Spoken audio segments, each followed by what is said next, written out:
be back out again. Can't waste a second out here. It was good to have some of the guys that were sick on Tuesday get back out here. You saw Taylor McNamara back out and Quentin Powell, so great to get them back out. Great to continue to work on our technique and fundamentals, and just a really competitive atmosphere out here today. I hope you felt that. You know, one of the things that really I am very excited about is how our special teams are going. To get that fundamental work right now with Coach Baxter and be able to watch that has been an absolute joy. We're getting way ahead of the game right now in that area, and ready for practice 3. I wish it was tomorrow. With that, I'll take any questions. When you say competitive, is that was like productive flare-ups? Oh, great! Is that not awesome? You want a very chippy, very mad football team that wants to compete. The one thing that you have to be able to stress is the discipline of it also. You know, you want a mad football team. You want a team that wants to compete every down. And remember what this field is. It's about competition.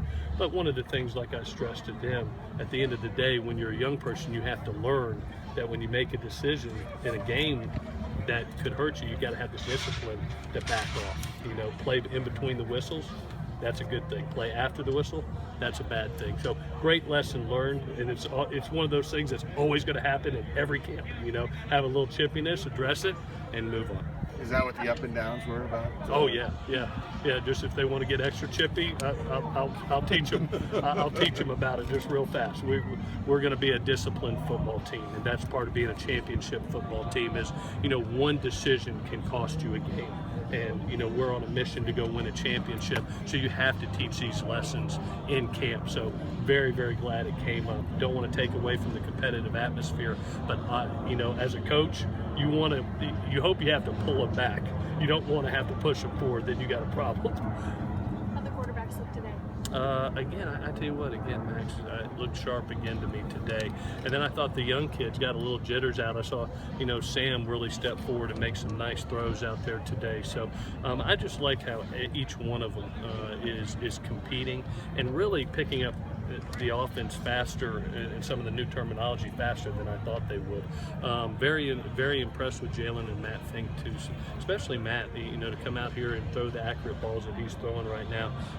Very proud of him. To be a freshman out here, supposed to be at prom in high school, and he's out throwing to Juju Smith and hitting all the money. That's pretty good stuff. Was there anything on film that you saw from them from day one that maybe stood out or that you didn't notice during practice? I really saw great poise from number 4. You know, and you expect that. Third-year guy, he's been in this. This is basically his 4th spring. You know, so we expect that from him. And then, you know, what I was really pleased with is how the young guys took the first practice. They made some mistakes, and then they come out here and they corrected the second day. That's the mark of good coaching, and that's what you want to see from young quarterbacks, getting better each day. It didn't look like there were many mistakes today.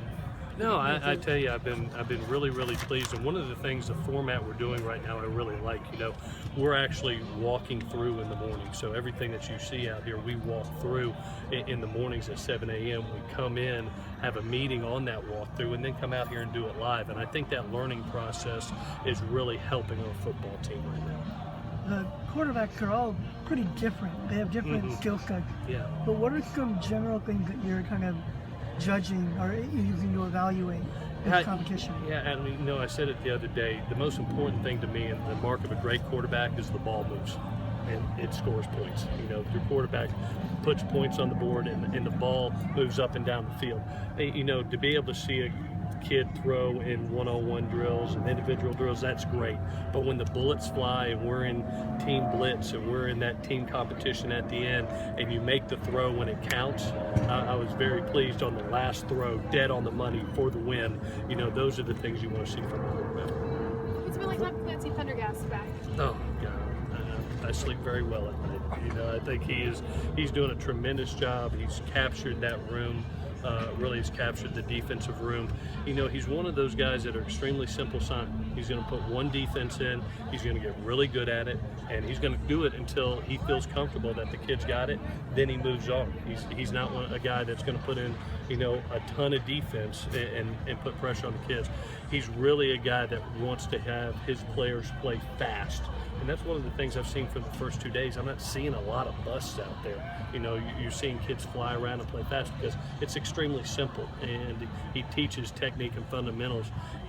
When you watch that drill work that we do right now, I mean, you're looking at almost 40 minutes of individual a day, and he takes that and goes and watches every piece of individual drill as much as he watches the team, and then shows that to the players also. Technique, fundamentals, that's what spring's all about.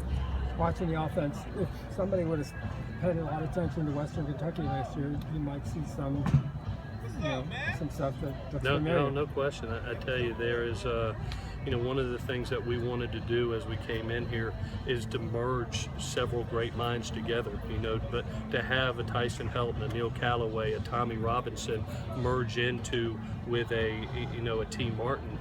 There's a great mixture of some fresh ideas, some new ideas some people are going to see, and then some things that are the old staple of USC. You saw the two-back run game today, and then all of a sudden you're three wides throwing the ball. That balance of great running backs and great wideouts, that's what we hope we are. Then be able to run the ball when you must in the fourth. Did you see a design run for Max? Is there actually a design run? Yeah, there's some design runs for Max. We give him a little credit, not a lot of credit. He's, that 6'4.5" frame can move a little bit. He's got that long gait. Now the three guys that are with him, run a little better. But he's going to have to do some designed runs, and we're not going to run 20 times a game with him. But if he's in there and he gets 2 to 3 games, that could help us. What kind of chances is there right now for Langley to prove himself with Adoree? What a great opportunity for him, and one of the things that we talked to him about is just the opportunity to compete right now and get those extra reps. We saw it as a freshman how talented he was, and that's why he contributed to us last year. His length, he's put almost over 10 pounds of muscle on now. He doesn't have that freshman body anymore, and he's got a ton of confidence. He's a kid that we're going to need in this defense. Clancy does play a lot of nickel, to 3 wide packages, and you need that 5th DB or that 3rd corner in there. So I would anticipate you're going to see him a lot this year. On offense, are you planning on still doing the formation cards on the sidelines for the season? Yeah, you saw that. Yeah, and what's the benefits of that? They're a mixture of cards. Just to be able to visually see and be able to get lined up is important, and not have to, you see all those bodies on the sideline, and you're trying to find one guy. Well, there could be 100 guys on the sideline. There's only 2 or 3 boards, and one of them's live, and the other 2 are dead, and it's easy to find. So that's the reason for it. That's a great question. Is there less cards this year than there was previously? There's a few less, yes, sir. Just saw that. Yes. Is it Beyonce card stick around? We'll have Beyonce and a couple other stars. Clay, with the linebacker position, you're moving some guys inside, some guys outside. Yeah. Is it more of a learning period for the spring, or are you trying to, determine? Really trying to see where personnel fits. Clancy's been gone for 2 years, and to be able to see, he loves the body types that we have. A Porter Gustafson on the edge, a Chinna on the edge. To be able to see the Jabari Ruffin, those long body types that are Sam and Predator. We're trying to get a feel for that right now. And then you go to nickel, and those guys are stand-up defensive ends, and both can rush the passer. You see that now in the NFL. Von Miller doing that for the Broncos. All of a sudden he's a Sam, all of a sudden he's a defensive end on 3rd down, and that's what those guys bring to the table. Is they're hard to block on 3rd down pass situations. They're so fast. So we're working it out right now and playing around with it, but I'm proud of what they did. Matter of fact, Porter was the defensive player of the day the other day, and Darius Rogers was the offensive player of the day. So it's neat to have one of those edge guys just do that. When you watch Olawale, what do you see him in person now, day after day? What do you think? He's like that prize colt, that's going to win the Kentucky Derby one day, but he's out there just as a colt right now and learning, and goes 100 miles an hour, and he's learning what to do. One day you're going to look up and go, wow, that guy's really, really special, and the light bulb's going to click on for him. The good thing is he has a tremendous want to be great. That's what I've seen over the first 2 days. Man, guys, thank y'all for being out here. Thank you.